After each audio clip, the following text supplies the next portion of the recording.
नमस्कार और स्वागत है आपका हमारे चैनल में। तो साथियों, पिछले 2 सालों से चीन बहुत परेशान था क्योंकि चीन से बहुत सारी कंपनियां, चाहे वो मोबाइल बनाने वाली हो, सेमीकंडक्टर बनाने वाली हो या फिर अन्य प्रकार के गुड्स की मैन्युफैक्चर करने वाली कंपनियां हो, सब लगातार चीन से बाहर निकल रही थी, चीन को छोड़ रही थी। और उनमें से कम 60 से लेकर 70% कंपनियां भारत में अपनी फैक्ट्रियां शिफ्ट कर चुकी थी और चीन इसी चीज को रोकना चाहता था। और उसके लिए चीन ने रणनीति भी बनाई थी। रणनीति ये थी कि भारत के साथ संबंधों को धीरे धीरे ठीक किया जाए, जिससे कि पश्चिमी देशों को ये मैसेज जाएगा कि भारत पर भरोसा नहीं किया जा सकता है, क्योंकि ये तो चीन के साथ फिर से दोस्ती कर रहे हैं, लगातार अपने संबंध सुधार रहे हैं। ऐसे में क्या पता कल को चीन के साथ बैठकर दोस्ती करने लगे। इसलिए अगर हम फैक्ट्रियां चीन से उखाड़ कर भारत में लगाएंगे तो हमें फायदा नहीं होगा। क्यों ना भारत से उखाड़ कर किसी तीसरे देश में लगाया जाए जो कि पश्चिमी देशों के भरोसे के लायक हो। यह चीन के एक्सपर्ट्स की प्लानिंग थी। इसको लेकर चीनी मीडिया लगातार कह भी रही थी कि गलवान घाटी की हिंसा जो हुई थी भारत चीन के बीच में, वह पुरानी बात हो गई है। अब भारत और चीन अपने संबंध सुधार रहे। लेकिन भारत को इस चाल का पता था और इसीलिए भारत ने दो करारा जवाब दिया है चीन को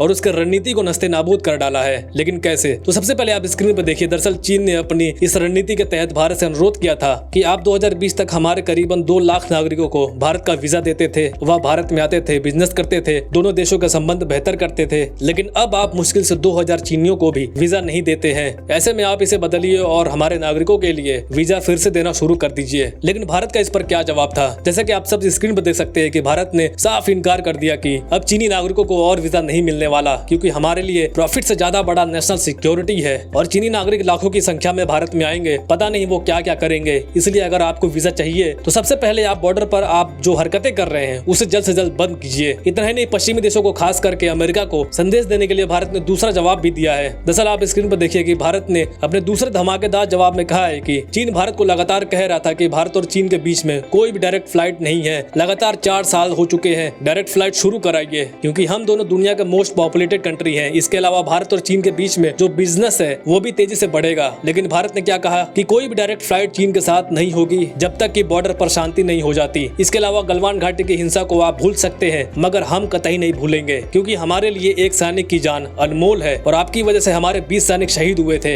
ऐसे में हम उन्हें कभी नहीं भूलेंगे। इसलिए अगर आपको डायरेक्ट फ्लाइट शुरू करानी है तो बॉर्डर पर जो आप हरकतें कर रहे हैं, नए नए गाँव बना रहे हैं, सेना की लगातार तैनाती कर रहे हैं, हमारी जमीनों पर कब्जाने की कोशिश में लगे हैं, तो सबसे पहले इन सभी चीजों को बंद कीजिए, उसके बाद ही हम विचार करेंगे। और यकीन मानिए, भारत के इन जवाबों पर पश्चिमी मीडिया में बहुत ज्यादा चर्चा हुई है कि 4 साल बीत गए गलवान घाटी को, लेकिन भारत अभी भी नहीं भूला है और लगातार चीन को सबक सिखा रहा है। इससे न सिर्फ चीन की रणनीति को हमने फेल किया है, बल्कि पश्चिमी देशों की जो बड़ी बड़ी कंपनियां हैं उन्हें भी अपनी तरफ अट्रैक्ट किया है और उनके बीच में एक स्ट्रॉन्ग मैसेज भी दिया है कि भारत वह देश है जो चीन से कठोरता से निपट सकता है और इसीलिए भारत आपके लिए सेफ जगह है और आप भारत में चीन से उखाड़ कर अपनी कंपनियां लगा सकते हैं और आगे चलकर आपको भारत से उखाड़ कर कहीं और ले जाने की जरूरत नहीं पड़ेगी। तो दोस्तों, अब आप ही बताइए, हमें चीन के साथ डायरेक्ट फ्लाइट शुरू करनी चाहिए या नहीं? राय कमेंट्स में जरूर दीजिए। तो फिलहाल आज के वीडियो में इतना ही। Thank you very much for listening. See you in the next video.